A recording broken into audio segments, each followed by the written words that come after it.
Hello friends, I am Apruti. Welcome back to our channel Plants Space. Finally wait is over. जो हमारे football lily के bulb थे उनमें अब सभी में कलियां बनने लगी हैं और ये कमाल है बारिश का।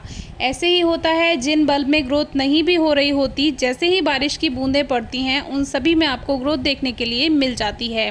बल्ब को इस तरह से आप चेक कर सकते हैं कि ख़राब तो नहीं हो रहे हैं। इसीलिए कहते हैं कि वेल ड्रेन्ड सॉइल बनाएंगे तो बारिश से या ओवर मॉइस्चर से प्लांट बिल्कुल भी बेकार नहीं होगा।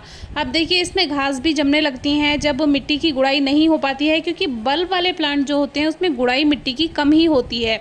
तो इसमें टाइम टू टाइम हमें इस तरह से वीड्स हटानी पड़ती हैं। कभी कभी वीड्स ग्रो हो जाती हैं, लेकिन अभी देखिए सभी बल्ब में ग्रोथ हो चुकी है। और ये ज़रूरी नहीं कि पहले कलियां ही आएंगी, कभी कभी पहले इसमें पत्तियां भी आ जाती हैं, लेकिन ज़्यादातर आपको देखने के लिए मिलेगा कि इसमें आपको कलियां ही पहले दिखाई देती हैं।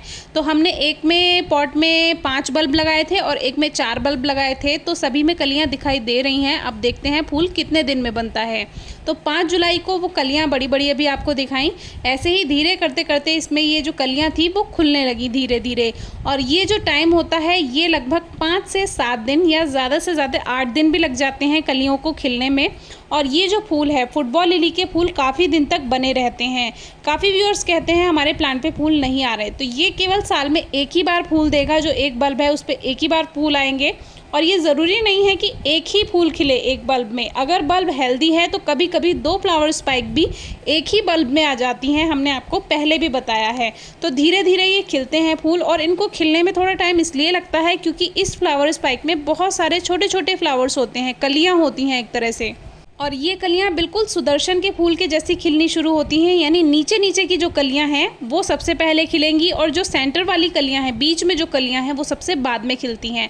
अब 2 बल्ब अभी रह गए हैं। अब देखते हैं इसमें फूल कितने दिनों में आता है। तो ये हमारे यहाँ अब खिल रहे हैं जुलाई में। आपके यहाँ ये मौसम के अकॉर्डिंग या आपके यहाँ का जो टेम्परेचर है उसके अकॉर्डिंग भी फ्लावर्स दे सकता है। इनको ग्रो करने का जो सही टाइम होता है वो होता है फरवरी के बाद से लगभग मार्च तक आप इनको ग्रो कर लीजिए। 15 मार्च तक इनको ग्रो कर लेना चाहिए बल्ब को, क्योंकि फिर इनमें स्प्राउटिंग स्टार्ट हो जाती है। बाकी अपनी जगह के अकॉर्डिंग होता है, जहाँ जैसी जगह होती है। कहीं कहीं पे मार्च में भी फूल दे देता है, कहीं कहीं अप्रैल में, कहीं कहीं मई में, जून में। अब हमारे यहाँ ये मोस्टली अब आजकल तो ये जुलाई में ही फूल देता है। पिछले 4-5 सालों से जुलाई में ही इसमें फ्लावर्स आ रहे हैं, और इतने प्यारे फुटबॉल जैसी शेप के होते हैं, इसीलिए इसको फुटबॉल लिली कहा जाता है। लेकिन इसके और भी कई नाम हैं, जैसे कि हेमेंथस या ब्लड लिली भी इसको कहते हैं, इसके रेड कलर की वजह से। अब देखिए, इसको हमने टच किया और एकदम से इस पे ये पॉलन जो थे इसके येलो कलर का, ये देखिए इस तरह से कलर आ गया पूरा हाथ पे, बिल्कुल वैसे ही जैसे गुड़हल के फूल में भी होता है। तो ये जो बल्ब है इसमें अभी ये जो फ्लावर स्पाइक आई है, इसके बाद से इसमें अब पत्तियां बनेंगी, और पत्तियां भी काफ़ी बड़ी बड़ी होती हैं। तो जब इसके फूल ख़त्म हो जाते हैं तो ये प्लांट बेकार नहीं लगेगा, आपके गार्डन में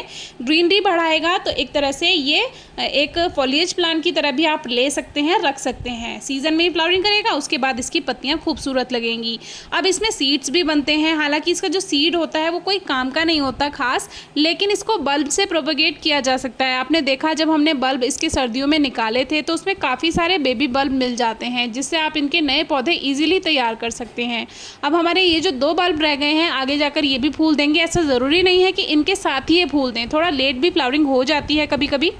अब ये फूल लगभग 10 दिन तक बना रहता है, 10 से 12 दिन लग जाते हैं इस फूल को, यानी कि काफ़ी दिन तक ये पौधे पर बना रहता है। तो जब ये सूख जाए तो पहले तो आप वेट कीजिए। अगर इसमें सीड बनना होगा तो ये जो फ्लावर स्पाइक है ये ग्रीन रहती है, और अगर इसमें सीड नहीं बनना होगा तो ये फूल देने के बाद कुछ दिन बाद अपने आप सूख जाती है। तो आप इसको कट कर सकते हैं। अगर सीड बन रहा है तो उसको रहने दें, और उसके बाद ये पत्तियां आएंगी हरी भरी, काफ़ी खूबसूरत लगेंगी। जैसे ही सर्दियां शुरू होंगी ये पत्तियां पीली होकर झड़ जाएंगी, फिर आप बल्ब मिट्टी से निकाल कर रख सकते हैं और फिर से इसको फरवरी मार्च में ग्रो कर सकते हैं। वेल ड्रेन्ड सॉइल बनाकर लगाते हैं तो ये फ़ायदा होता है कि ये पूरी बारिश में रखा रहता है प्लांट, कोई भी खराबी नहीं आती, बल्ब गलते नहीं हैं बिल्कुल भी। और देखिए पूरा ऐसा कैसा बारिश में रखा रहेगा। तो वीडियो कैसी लगी बताइएगा, कोई क्वेरी हो तो पूछिएगा। Thank you.